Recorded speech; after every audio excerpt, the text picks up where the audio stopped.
যুবক বৎকার যারা হয়, নেশাখুর যারা হয়, গানাদার যারা হয়, বেনামাজি যারা হয়, এরা যখন মৃত্যুর সময় হয়, খুব ভালো করে খেয়াল করবে।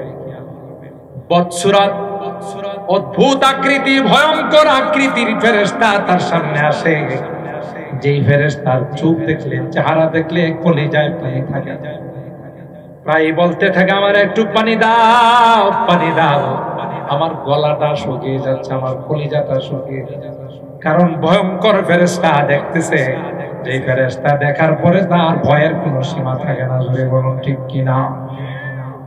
রুটা মাথা থেকে নিয়ে পা পর্যন্ত ছটফট করতে থাকে, রুটা বের হতে চায় না। আর ওই ফেরেশতা তাকে ডাক দিয়া বলে, ইয়া আইয়াতুহান নাফসুল খাবিসা উখরুজি ইলা রাব্বিকি সাখিতাতাম মাসখুতা। এরে বদনসিব, এরে পুরা কপাইলা, এরে হারামজাদা, তুই রবকে খুশি করতে পারিস নাই, তোর রব তোর উপর অসন্তুষ্ট হয়ে আছে। আয় আয় আয়, আমাকে পাঠাইছে তোকে ধরে নিয়ে যাওয়ার জন্য। মজা বুঝবে রে যখন তোর এলাকার মানুষ কবরে রাইখা চলে আসে। কবর ডাকতেছে আর বলতেছে, আয় আয়, আনা বাইতুল দুধ, আনা বাইতুল ওয়াহশা, আনা বাইতুল কুরবাত। আমার কাছে কিন্তু কোনো লাইটিং এর ব্যবস্থা নাই, আমার কাছে কোনো পোশাক আশাক নেই, খাবার নেই। আমার কাছে আসে শুধু বিষাক্ত সাপ আর বিচ্ছু। সুবহানাল্লাহ। ইদিল মানিয়াতু আনসাবাতা আযফারাহা আলফাইতা কুল্লা তামিমাতিন লা তানফাউ। কবি ডাক দেয়া কয়, যখন সময় চলে আসবে, দুনিয়ার কোনো ডাক্তারের কাজ আসবে না, দুনিয়ার কোনো ঔষধে কাজ আসবে না, দুনিয়ার কোনো ঝাড়ফুঁকে কাজ আসবে না। সময় নির্ধারণ করা, সময় আসতে দেরি হবে, দুনিয়া থেকে যাইতে দেরি হবে না। ঠিক কিনা বলে? তাই আমার ভাইরা, আল্লাহ পাক বলেন দুনিয়ার জিন্দেগিটা তোমার যেমন হবে, পরশুকের জিন্দেগি, কবরের জিন্দেগিটা তোমার তেমন হবে। দুনিয়ার জিন্দেগি যদি নেকের জিন্দেগি হয়, দুনিয়ার জিন্দেগি যদি তোমার সৎ হয়, তোমার কবরের জিন্দেগিটাও সুন্দর হবে। সুবহানাল্লাহ। আর যদি দুনিয়ার জিন্দেগি তোমার খারাপ হয়, দুনিয়ার জিন্দেগি যদি গুনার মধ্যে অতিবাহিত হয়, নামাজ পড়ো নাই, রোজা রাখো নাই, হালাল খাও নাই, হারাম খাইছো, হারাম করছো, আল্লাহর কসম দুনিয়াটা পরীক্ষার হল। হলের মধ্যে যখন কোন ছাত্র ছাত্রী পরীক্ষা দিতে যায়, ম্যাজিস্ট্রেট দেখতেছে তার খাতার মধ্যে ভুল লেখালেখি করতেছে, প্রশ্নের সাথে তার জবাবের মিল নাই। তারপরেও কিন্তু ম্যাজিস্ট্রেট কোনোদিন তাকে বলে না, ম্যাজিস্ট্রেট কোনোদিন তাকে বলে নাই, তাকে বলে না তোমার প্রশ্নের সঙ্গে জবাবের মিল নাই। কথা বলেন ঠিক কি? কারণ এটা পরীক্ষার হল। ভুল লেখক আর সঠিক লেখক তাকে লেখার সুযোগ দিতে হবে। যখন রেজাল্ট আউট হবে, ফলাফল যখন প্রকাশ পাবে, তখন দেখা যাবে কেউ হাসে, কেউ কাঁদে, কেউ মিষ্টি বিতরণ করে, কেউ আবার ফাঁসি দিয়ে ঝুলে আত্মহত্যা করে।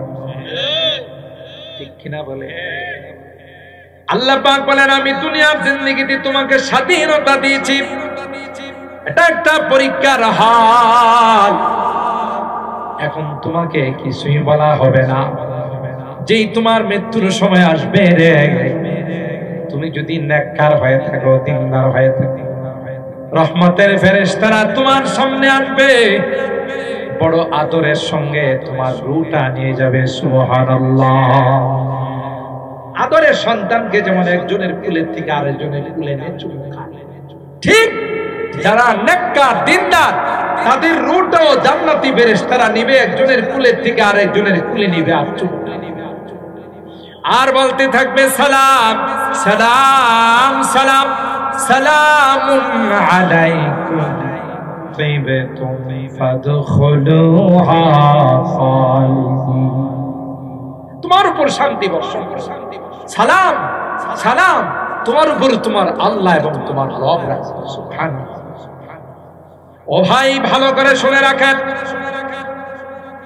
আর যারা আল্লাহর বিধান মতো চলে নাই, শয়তানের তরিকা মতো চলছে, নামাজ পড়ে নাই, রোজা রাখে নাই, এরকমের লোক আছে না নাই? রোজার মাসে হোটেলের ভিতরে ঢুকে লাল কাপড়ের ভিতরে ঢুকে পেট ভরে খাইয়া টিস্যু দিয়া মুখটা কেমন ভাবে মুছে, মনে হয় 1 সপ্তাহ যাবত রোজা রাখছে। এরকমের বাটপার আছে না? কারণ ওই বাটপার মনে করে লাল কাপড়ের ভিতরে ঢুকলে, কালো পর্দার ভিতরে ঢুকলে দুনিয়ার কেউ তো দেখে না, আল্লাহও দেখে না। ঠিক না? যুবক, তুমি রোজা রাখো না, তোমার স্বাস্থ্যটা নষ্ট হয়ে যাবে। তুমি মনে করো সারাদিন অনাহারে থাকলে আমি কাহিল হয়ে যাব, আমার স্বাস্থ্যটা নষ্ট হয়ে যাবে। যুবক, না রে না, বিশ্ব নবী বলে গেছেন যারা রোজা রাখে তারা সুস্থ থাকে। দুশমনকে, নিজের খুনিকে হাতে নাতে পাইয়া ক্ষমা করে দিতে পারে, তিনি কোনো সাধারণ মানুষ নয়, নিশ্চয়ই তিনি আল্লাহর পয়গম্বর। সুবহানাল্লাহ। হেফাজতের মালিক কে? কাফেররা আল্লাহর নবীর হুজরা মোবারক ঘেরাও করে তলোয়ার হাতে। কিছুক্ষণের মধ্যেই আল্লাহর নবীর কামরায় রুমে ঢুকবে, শেষ করে হযরতে জিবরাইল আমিন আল্লাহর নবীর হুজরা মোবারকে ঢুকে রুমের মধ্যে ঢুকে বলে, ও আল্লাহর পয়গম্বর, বাহিরের খবর কি আপনি জানেন? না ভাই জিবরাইল, জানি না। কি হয়েছে বাহিরে? সমস্ত দুশমনরা আপনাকে হত্যা করার জন্য, আপনাকে জীবনের করে শেষ করে দেওয়ার জন্য তলোয়ার নিয়ে বাহিরে দাঁড়িয়ে আছে। আল্লাহর হুকুম হলো এক্ষুনি আপনাকে ঘর থেকে বের হয়ে যেতে হবে। এ ভাই জিবরাইল, কি করে বের হব, কি করে বাহির হব? চতুর্দিকে তলোয়ার নিয়ে মহড়া, বাহির হলেই তো আমাকে হত্যা করে। না না, আপনি হাতের মুষ্টির মধ্যে এক মুষ্টি বালু নিয়ে যখন ফুৎকার মারবেন, ফু দিবেন, মহান রব্বুল আলামিন চতুর্দিকে কাফেরদের চোখের মধ্যে পৌঁছাই দিবেন। আল্লাহর হাবিব সামান্য কিছু বালু নিয়ে শাহাতিল ওযু বলে, আল্লাহ এই বালুগুলো কাফেরদের চোখের মধ্যে তুমি পৌঁছাই দিবে। বলতে দেরি হবে, রব্বে কারীম প্রত্যেকটা কাফেরের চোখের মধ্যে এই বালুগুলো পৌঁছাই দিবে। শুধু পৌঁছে দিয়ে চিন্তা নাই, বালুগুলো চোখের মধ্যে লাগার সাথে সাথে এমন ভাবে জ্বালা পোড়া শুরু হয়ে গেছে, মরিচের গোড়া লাগাইলে যেমন জ্বলে, তার চেয়ে অনেক গুণ বেশি জ্বালা পোড়া শুরু হয়ে গেল। আল্লাহু আকবার। দুই হাত দিয়ে চোখ কসলাই, দুই হাত দিয়ে চোখ সামলায়, তলোয়ারকে হাতে না মাটিতে, কথা কয় না, তলোয়ার হাতে না মাটিতে। আল্লাহর নবী ধাক্কা দিয়ে বের হয়ে যান, এদের খবর না আগে রাত্রের বেলায় আবু বকরকে নিয়ে গারে সাউরের মধ্যে আত্মগোপন করেন। সুবহানাল্লাহ। এ মুসলমান, সুতরাং যারা নবীদের সঙ্গে ষড়যন্ত্র করে, নবীদের সঙ্গে যারা দুশমনি করে, তাদের জবাব কে দেয়? আর জোরে বলতে হবে কে? হযরতে নূহ পয়গম্বর কিস্তি বানালেন, মনে আছে না? ভুলে গেছে? হযরতে নূহ পয়গম্বর কিস্তি বানালেন, যারা বেয়াদবি করেছিল তাদেরকে দিয়ে আবার এই কিস্তি আল্লাহ তাআলা পরিষ্কার করাইলেন। জোরে বলুন ঠিক কি না?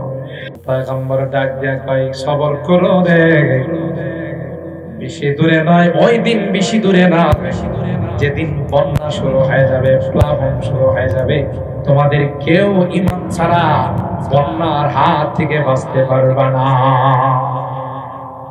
কে ঘোষণা দিচ্ছে? কার অর্ডারে? আল্লাহ।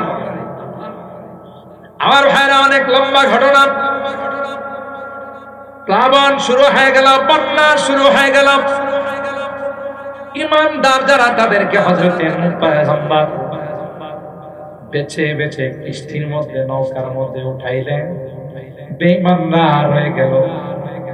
ওই বেঈমানদের মধ্যে হযরত নূহ পয়গম্বরের সন্তানকে নাম, নূহ পয়গম্বরের স্ত্রী ওয়াইলা ছিল। নিজের স্ত্রীও তার উপর ঈমান আনে নাই, সন্তানও তাকে বিশ্বাস করে নাই।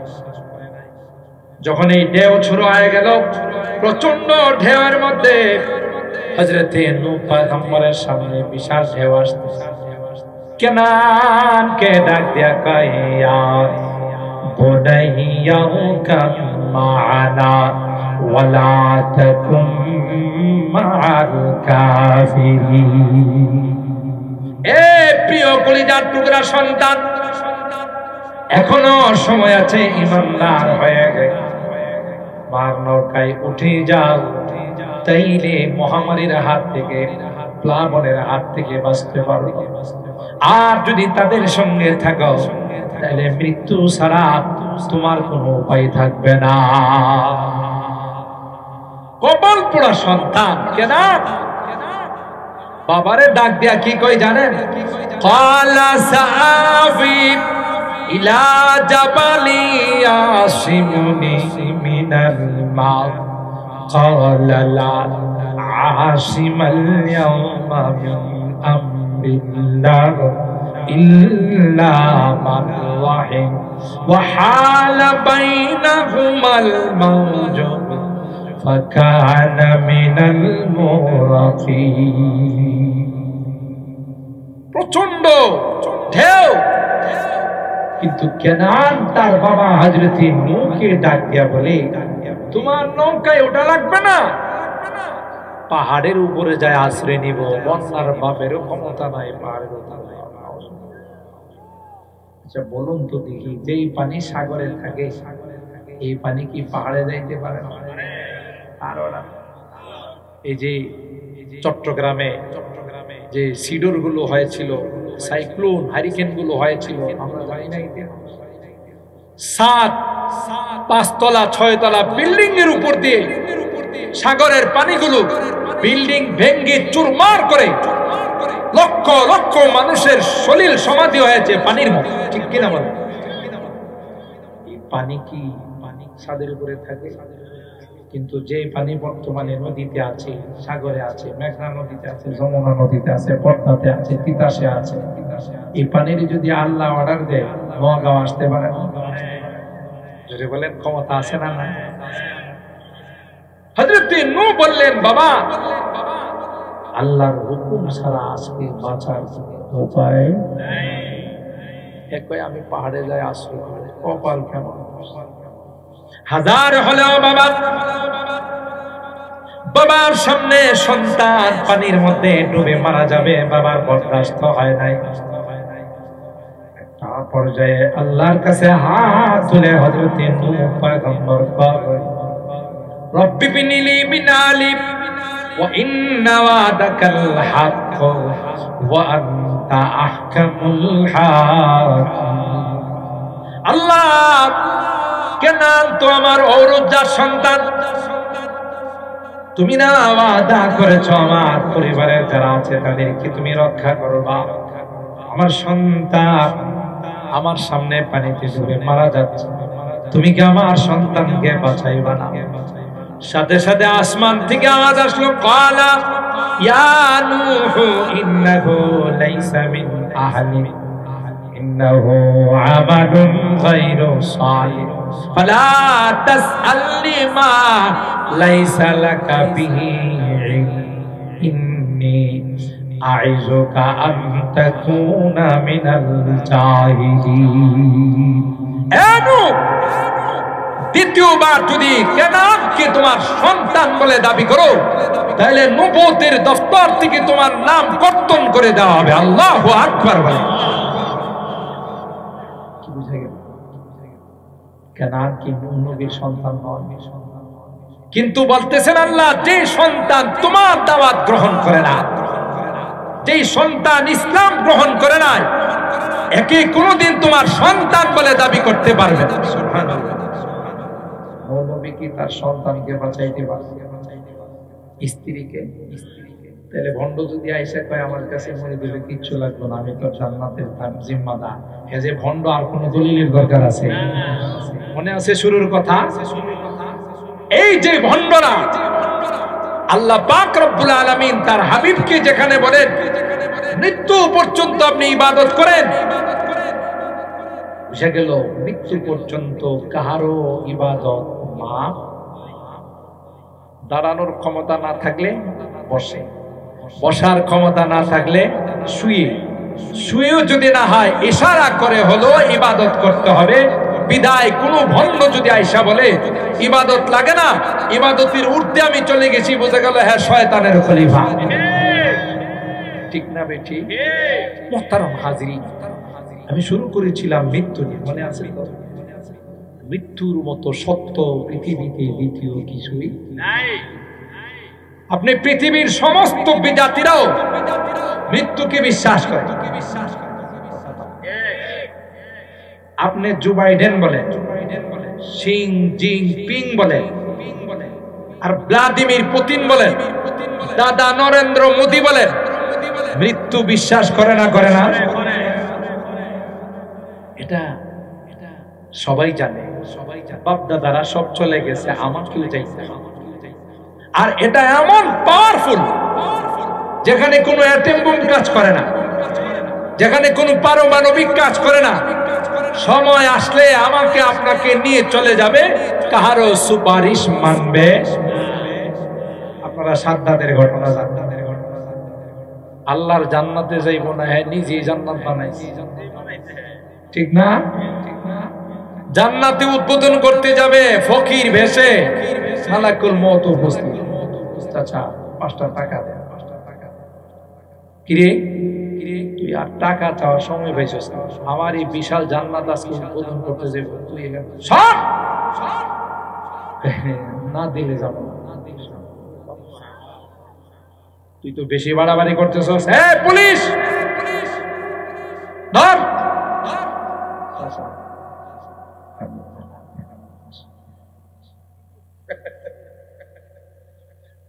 এই তুমি তুমি জি চল জি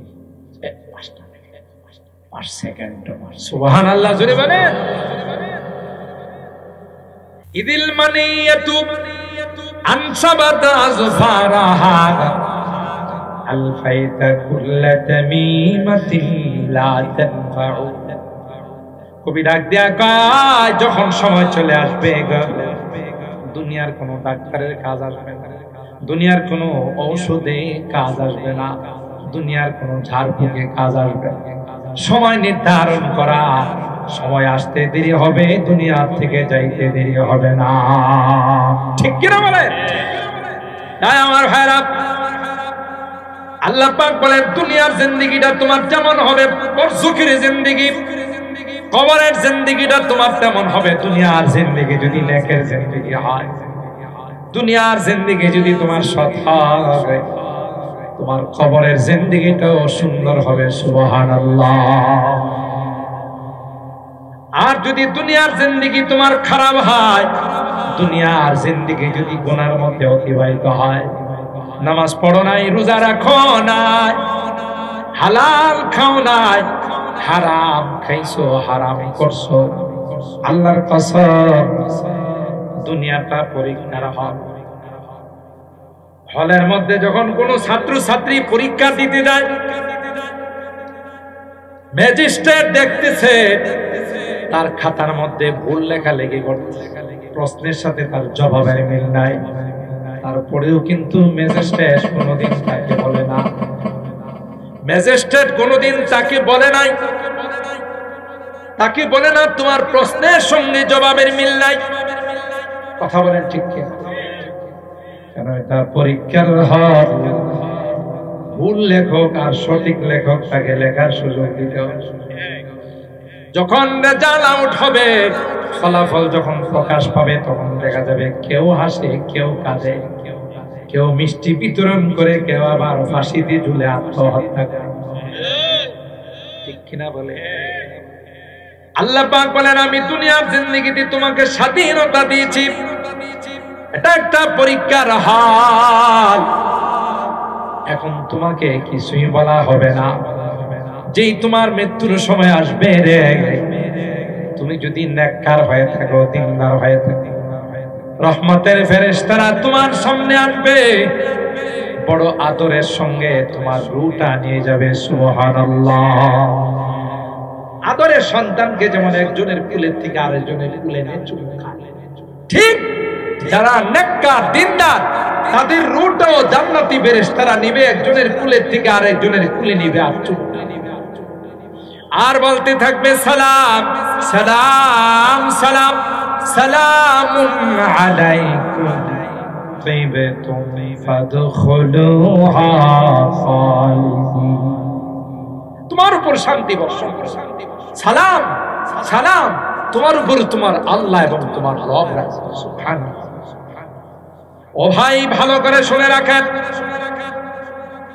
আর যারা আল্লাহর বিধান মতো চলে নাই, শয়তানের তরিকা মতো চলছে, নামাজ পড়ে নাই, রোজা রাখে নাই, এরকমের লোক আছে না নাই? রোজার মাসে হোটেলের ভিতরে ঢুকে, লাল কাপড়ের ভিতরে ঢুকে, পেট ভরে খাইয়া টিস্যু দিয়া মুখটাকে এমন ভাবে মুছে মনে হয় 1 সপ্তাহ যাবত রোজা রাখছে। এরকমের বাটপার আছে না? কারণ ওই বাটপার মনে করে লাল কাপড়ের ভিতরে ঢুকলে, কালো পর্দার ভিতরে ঢুকলে দুনিয়ার কেউ তো দেখে না, আল্লাহও দেখে না। ঠিক না? যুবক, তুমি রোজা রাখো না, তোমার স্বাস্থ্যটা নষ্ট হয়ে যাবে। তুমি মনে করো সারাদিন অনাহারে থাকলে আমি কাহিল হয়ে যাব, আমার স্বাস্থ্যটা নষ্ট হয়ে যাবে। যুবক, না রে না, বিশ্ব নবী বলে গেছেন যারা রোজা রাখে তারা সুস্থ থাকে। আচ্ছা আপনারা বলুন, আমরা যারা আপনারা রোজা রাখছি, রোজার মাসটা শান্তি লাগছে বেশি না এখন শান্তি? কোন রকমের পেট্রো বাংলাতে মিছিল মিটিং নাই। পেট্রো বাংলা বুঝেন তো? এমনিতে তেল তুল বিভিন্ন কিছু একটার পর একটা খাওয়ার কারণে দেখবেন পেট্রো বাংলাতে এমন মিছিল মিটিং শুরু হয়, পুলিশ ছাড়া থামে। পুলিশ বুঝেন তো, ডাক্তারের কাছে যাইতে হয়, মেডিসিন খাওয়াইতে হয়, তো এমন মিছিল মিটিং শুরু হয়, পুলিশ ছাড়া থামে না। আর এই গ্যাস্ট্রিক, এই লো প্রেসার, এই সমস্যা, মাশাআল্লাহ রোজার মাসে দেখা যায় সব মোবাইলে সব সঠিক আছে, স্বাস্থ্য। নবী করিম সাল্লাল্লাহু আলাইহি ওয়াসাল্লাম যেখানে বলে গেছেন সুমু তাসিহু, তুমি রোজা রাখো সুস্থ থাকবে। আল্লাহু আকবার বলে। বর্তমান বিশ্বের সমস্ত ডাক্তাররা একমত, যারা যত বেশি ফাস্টিং করবে, অর্থাৎ উপবাস থাকবে, রোজা রাখবে, তারা তত বেশি সুস্থ থাকবে। অথচ এই কথা বলে গেছেন আমার নবী, আমার রাসূল কত বছর আগে, ১৫০০ বছর আগে। সুবহানাল্লাহ। যুবক, তুমি যে স্বাস্থ্যের জন্য রোজা রাখো নাই, আল্লাহর কসম করে বলি রে যুবক, এই অবস্থায় যদি তুমি মারা যাও, সুন্দর স্বাস্থ্য নিয়ে যদি মারা যাও, তাহলে তোমার স্বাস্থ্য খাওয়ার জন্য আল্লাহ কিরামাকর আর ৭ বিচ্ছু লাগাই দিবে।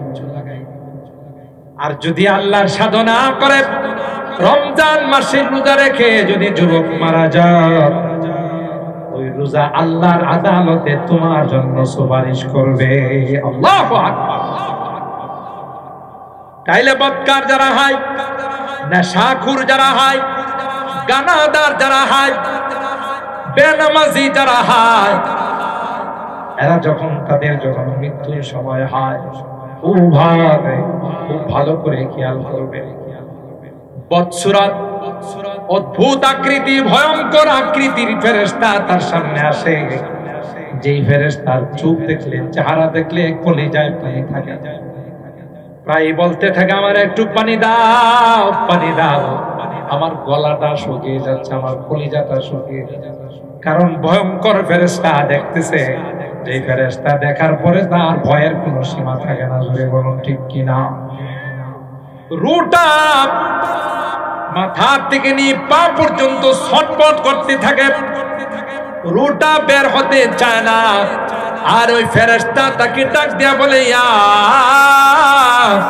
আইয়াতুহান নাফসুল খাবিসা উখরুজি ইলা রাব্বিকি সাখিতাতাম মাসখুতা।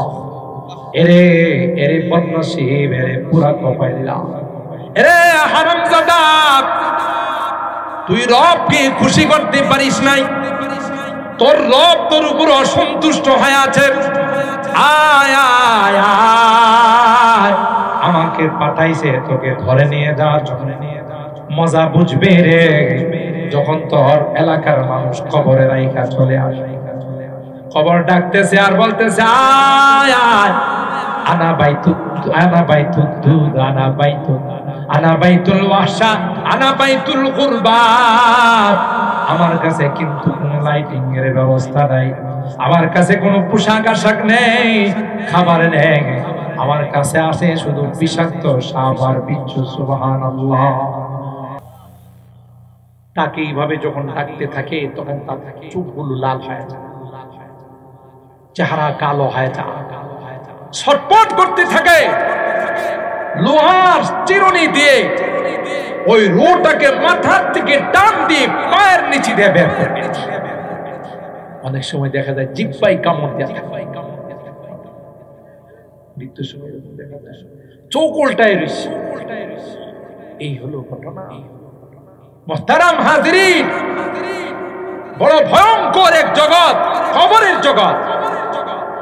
আপনার কলিজার টুকরা সন্তান আপনার কবরের সন্তান। বেশির থেকে বেশি আপনার লাশটা কবরে নামাবে।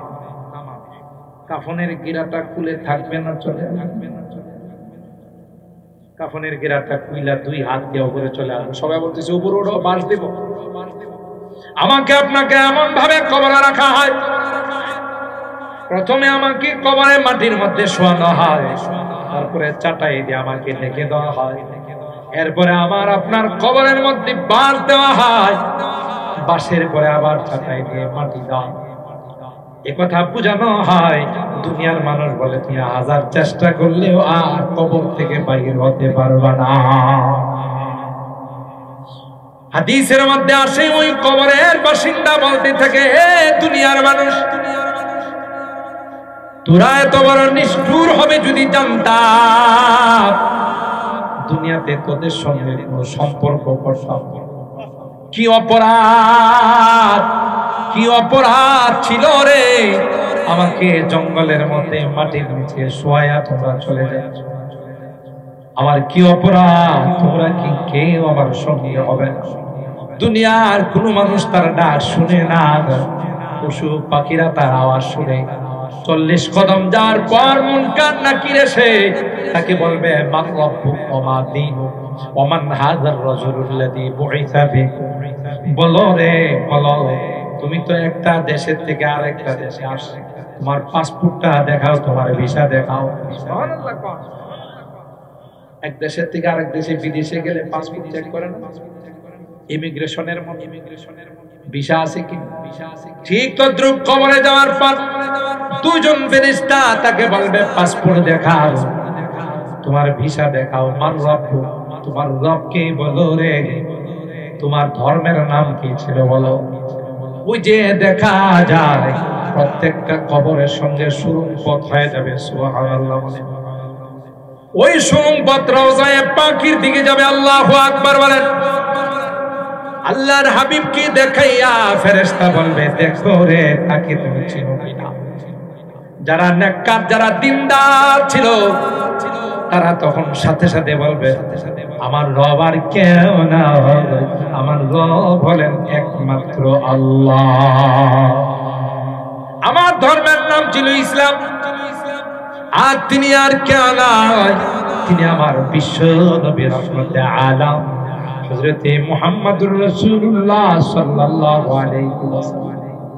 জান্নাতি লিবাস, জান্নাতি ফেরেশতারা বলবে গোলাম, দুনিয়ার মানুষ তোমারে কোনো কাপড় দেয় নাই, লুঙ্গি দেয়, সালোয়ার, পাঞ্জাবি। দুনিয়ার মানুষ নিষ্ঠুরের মতো, এমনকি তোমার কোমরে কালো সুতা ছিল সেটাও কাইটা রাইখা মাত্র 3টা সাদা কাপড়ে তোমাকে মোড়াইয়া, তোমাকে পেঁচাইয়া কবরের জগতে রাখছে, অথচ তোমার জামা কাপড়ের অভাব ছিল না। না, কনকনে শীতের মধ্যে মাটির মধ্যে তোমাকে শোয়াই দিয়া গেছে। দুনিয়ার মানুষ বড় নিষ্ঠুর। যখন তিনি প্রশ্নের জবাব দিবে, আল্লাহ পাক ফেরেশতাদের ডাক দিয়ে বলবে আলবিসুহু মিনাল জান্নাহ ওয়া আফরিশুহু মিনাল জান্নাহ ওয়াফতাহু লাহু বাবাম মিন আবওয়াবিল জান্নাহ। আমার গোলাম, আমার বান্দি সঠিক জবাব দিয়েছে, দেরি করো না, তাকে জান্নাতি লিবাস পরাই দাও, জান্নাতি গালিচা বিছাই দাও। আল্লাহু আকবার। জান্নাতের সঙ্গে তার কানেকশন করে দাও। আর যারা নামাজ পড়ে নাই, রোজা রেখে নাই, যারা আল্লাহর হুকুম মানে নাই, পর্দা মেইনটেইন করে নাই, হালাল খায় নাই, হারাম খাইছে, আল্লাহর অবাধ্য হয়ে চলছে, ফেরেশতা বলবে মান রব্বুক, সে জবাব দিবে হা হা আল্লাহ। আরে ভাই কি বলতেছো আমি বুঝি না, বলো তোমার রবকে। কেন আমি রবকে চিনি না। নাউজুবিল্লাহ বলেন। তোমার ধর্মের পরিচয় দাও। ধর্মের নাম বলতে পারবে, যখন পরীক্ষায় ফেল করবে, পাসপোর্ট আর ভিসা দেখাইতে পারবে না, তখন কি বিদেশে পাঠাইবে না লাল ঘরে পাঠাইবে? লালঘর চিনেন? জেলখানায় পাঠাবে। ঠিক ফেরেশতাদের প্রশ্নের জবাব যখন দিতে পারবে না, তখন তার উপর শাস্তি শুরু হয়ে যাবে। দুই পাশের মাটি আইসা এমন চাপ দিবে, এমন চাপ দিবে, পয়গম্বর বলেন হাকাযা ওয়াশাব্বাকা বাইনা আসাবিহি, হাতের আঙ্গুল যেমন একটা আরেকটার ভিতরে ঢুকে যায়, মাটির চাপের কারণে বাম পাজরের হাড্ডি ডান পাজরে যায় ঢুকে যাবে। বাঁচাও বাঁচাও বলে চিৎকার করবে, কেউ তার পাশে আসবে। পশু পাখিরা শুনবে, এরা গাছের থেকে উড়াল দিয়া চলে যাবে। কবরে যদি কোনো গরু বাছুর ফুটা দাহা দেখবেন, রশি সেইরা দূর মারে, কেন তার কান্নার আওয়াজ শুনতেছে। আল্লাহু আকবার। সেই কবরের প্রস্তুতি নেওয়ার দরকার আছে ভাই। ওই দিনের জিন্দি 50, 60, 70। দেখেন না যারা এখানে মুরব্বীরা আছেন, সাদা দাড়িওয়ালা, একদিন যুবক ছিলেন, লোহা খায়া হজম করার মতো শক্তি ছিল, আর এখন বসলে দাঁড়াইতে পারে না, দাঁড়াইলে জীবনটা কি এরকম থাকবে? জীবনটার মধ্যে ভাটা শুরু হয়ে যাবে, একটা সময় ডাক আসবে, কবর আসবে। তাহলে এখনই আমাদের জিন্দেগি শুধরানোর দরকার আছে না? এখনই আমাদের এই গোরস্থান, এটা আমার ঠিকানা হবে। আপনি বিল্ডিং করছেন, বিদেশ থেকে মালামাল নিয়ে আসছেন, মৃত্যুর পরে ওই বিল্ডিং এ আপনাকে রাখবেন। সামান্য কিছু সময় রাখার পর গ্যারেজে নামায় ফেলেন। কেন? এটা আপনার বাড়ি না, আপনার বাড়ি হলো 3.5 হাত। সেই জন্য আমি ধন্যবাদ জানাই এই মরহুমদের পরিবার যারা আজকে এই সুন্দর আয়োজন করেছেন। আল্লাহ তাআলা যেন আমাদেরকেও কবরের সামান নিয়ে, কবরের প্রস্তুতি নিয়ে দুনিয়া থেকে যাওয়ার তৌফিক দান করেন। আমিন বলুন। এবারের এক মুরব্বী অসুস্থ, ওনার স্ত্রী, হাজী সাহেবের স্ত্রী, আমি এসে শুনলাম উনি খুব অসুস্থ, আইসিইউতে আছেন। আমাদের সকলের উচিত তার সুস্থতার জন্য দোয়া করা। কথা বলে ঠিক কিনা? আজকের এমন একটি বরকতময় দিনে অবশ্যই তিনি সুস্থ থাকলে বসে বসে বয়ান শুনবেন। কথা বলেন ঠিক কিনা? কারণ আগেকার যুগের মা দাদিরা এরা বড় দিনদার, এরা বড় নেককার, কথা বলেন ঠিক না বেঠিক? এরা দিনের প্রতি তাদের আকর্ষণ অনেক বেশি থাকে। কিন্তু আজকে তিনি অসুস্থতায় হাসপাতালে ভর্তি আছেন, লাইফ সাপোর্টে আছেন, আইসিইউতে আছেন। আমরা এই বরকতময় মাস